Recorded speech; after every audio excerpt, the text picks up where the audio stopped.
तो उसने पहले ही टेक ओवर कर लिया है और हमने नोटिस भी नहीं किया, लेकिन मैंने कर दिया। जी हाँ, मैं बात कर रहा हूँ वेनम सिम्बियोट की। और हम इस वीडियो में बात करेंगे कि कैसे वेनम सिम्बियोट पहले ही पीटर पार्कर को मिल चुका है और उसने उसकी बॉडी को टेक ओवर भी कर लिया है, लेकिन पीटर को इस बारे में पता नहीं है। तो चलो इस बारे में बात करना शुरू करते हैं बिना किसी देरी के। लेकिन उससे पहले एक रिक्वेस्ट है कि डूम्सडे आने से पहले इस चैनल पर 10,000 सब्सक्राइबर करवा दो प्लीज। और ये चीज बिना तुम्हारे सब्सक्राइब किए पॉसिबल नहीं है, तो प्लीज सब्सक्राइब। अब चलो मुद्दे पर आते हैं। देखो 12,535,000 बार स्पाइडरमैन ब्रांड न्यू डे का फर्स्ट ट्रेलर देखने के बाद मैंने उसमें एक चीज नोटिस की कि अपने स्पाइडी की आंखें कैसे काली होती हैं जब वो द हैंड के निंजा से लड़ रहा होता है प्रिजन के अंदर। और पहले मुझे लग रहा था कि यहाँ पर वो मैन स्पाइडर में चेंज होगा, लेकिन तुम थोड़ा सा भी ध्यान दोगे तो तुम्हें रियलाइज होगा कि वो मैन स्पाइडर में चेंज हो ही नहीं सकता, क्योंकि इस मूवी की रेटिंग PG-13 है और ये मूवी बच्चों के लिए भी बनाई जा रही है।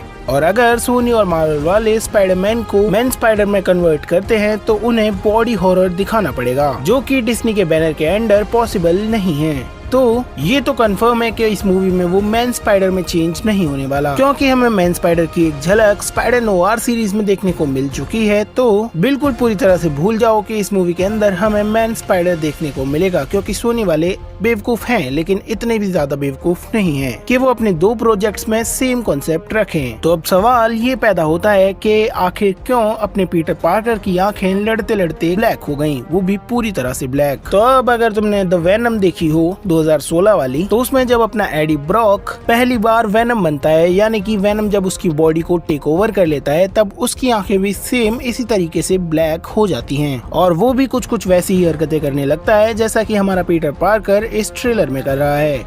वो जब मर्जी बेहोश हो जाता है, उसे बहुत ज्यादा भूख लगती है, उसका खुद पर कंट्रोल नहीं रहता, सेम एज हमारा पीटर पार्कर इस ट्रेलर में कर रहा है। वो गिर जाता है, बेहोश हो जाता है और जब उठता है तो उसके आसपास जाले ही जाले होते हैं। वो पूरा अपार्टमेंट अपना जालों से भर देता है। तो मैं इस चीज को लेकर 98% कंफर्म हूँ कि इस मूवी में वेनम सिम्बियोट ने स्पाइडरमैन पर कंट्रोल कर लिया है और स्पाइडरमैन को ये चीज खुद भी पता नहीं है। अब तुम खुद ही सोच कर देखो कि इस मूवी में हमें 4 साल का टाइम जंप देखने को मिलेगा, और मतलब कि ये मूवी 4 साल आगे है स्पाइडरमैन नो वे होम से।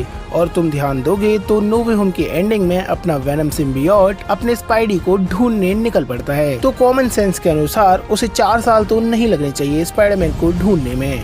तो ऐसा बड़े आराम से हो सकता है कि उसने तभी उन्हीं सालों के अंदर अपने पीटर पार्कर यानी कि स्पाइडरमैन को ढूंढ लिया हो और वो उस पर चढ़ गया हो, लेकिन पीटर पार्कर को अभी तक इस बारे में पता ही ना हो कि वेनम उस पर चढ़ चुका है और वेनम बाहर नहीं आ रहा हो। वेनम अब उसके डीएनए में मिल चुका है, जिसकी वजह से उसका डीएनए म्यूटेट हो रहा है और उसकी पावर्स में परिवर्तन आ रहा है, उसकी पावर्स और ज्यादा बढ़ रही हैं। और वेनम सिम्बियोट ही वो है जिसने उसे ऑर्गेनिक वेबिंग प्रदान की है। और सही समय आने पर यानी कि सीक्रेट वॉर्स में जब अपना स्पाइडरमैन मर रहा होगा, तब वेनम सिम्बियोट एकदम से बाहर निकल कर आएगा और अपने स्पाइडरमैन की जान बचाएगा। और तब हमें देखने को मिलेगा लेजेंडरी मूवमेंट सीक्रेट वॉर्स के अंदर, जब उसके ऊपर ब्लैक सिम्बियोट सूट चढ़ेगा। और हो सकता है तब तक हमें सिम्बियोट सूट का नामो निशान भी देखने को ना मिले, लेकिन उसके हिंट्स हमें देखने को मिल जाएंगे स्पाइडरमैन ब्रांड न्यू डे के अंदर या फिर उसके पोस्ट क्रेडिट सीन में। तो ये थी मेरी थ्योरी। अब तुम मुझे बताओ